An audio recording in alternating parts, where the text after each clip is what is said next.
তো hello student, তোমাদের first congratulation, তোমাদের এন্ট্রান্স হয়ে গেছে। আমি অনেকদিন ধরে ভিডিও দেবো দেবো বলে ভাবছিলাম, বাট টাইমের অভাবে দেয়া হয়নি। তো তোমাদের দুটো লিস্ট আছে, যেটা তোমাদের এক্সামের পরই খুব অল্প সময়ের মধ্যে ক্যালকাটা ইউনিভার্সিটি প্রথমবার লয়ের এন্ট্রান্সের রেজাল্ট এত তাড়াতাড়ি বেরিয়েছে।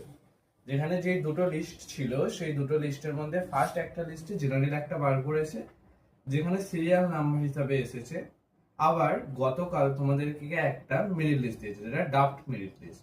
সেখানে দেখবে প্রথমের তুলনায় দ্বিতীয়বারে কারো র্যাঙ্ক হয়তো কমেছে বা বেড়েছে। এই প্রশ্নটা আমাকে অনেকেই করেছিলে যে কেন।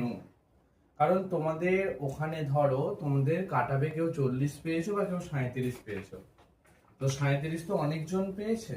তো তাদেরটা কিভাবে সাজিয়েছে, তাদের নামটা সাজিয়েছে তাদের এইচএস এর রেজাল্টের পার্সেন্টেজের উপর বেস করে।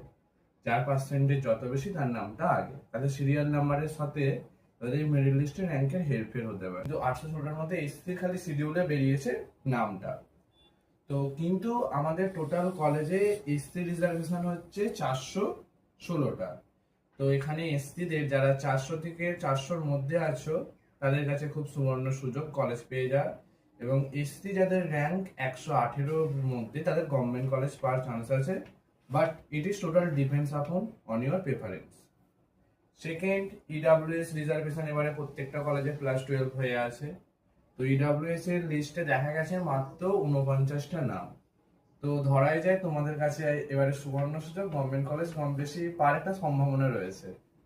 আর ওবিসি ও রিজার্ভেশন আছে, ওবিসি এ প্লাস বি দুটোই, সেটারও মেরিট লিস্ট বেরিয়ে গেছে, এগুলোকে তোমরা চেক করে দেখে নিতে পারো।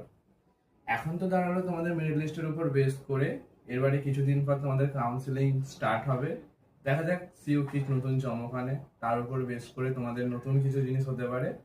সেটা দেখা যাবে যে কিভাবে কোন কলেজ কেউ পাচ্ছ আর কিভাবে কি ভর্তি হচ্ছে। তার জন্য বেস্ট অফ লাক, প্যানিক হও না, ভালো করে তোমরা সবকিছু ফলো আপ রেখো লিঙ্কে, তাহলেই তোমরা বুঝতে পেরে যাবে যে কিভাবে কি ভর্তি হতে হবে না হবে। কিছু কোয়ারিজ থাকে বা জানতে চাও, তো চ্যানেলটাকে লাইক, কমেন্ট এন্ড সাবস্ক্রাইব করে রেখো। বাই, পরে দেখা হবে।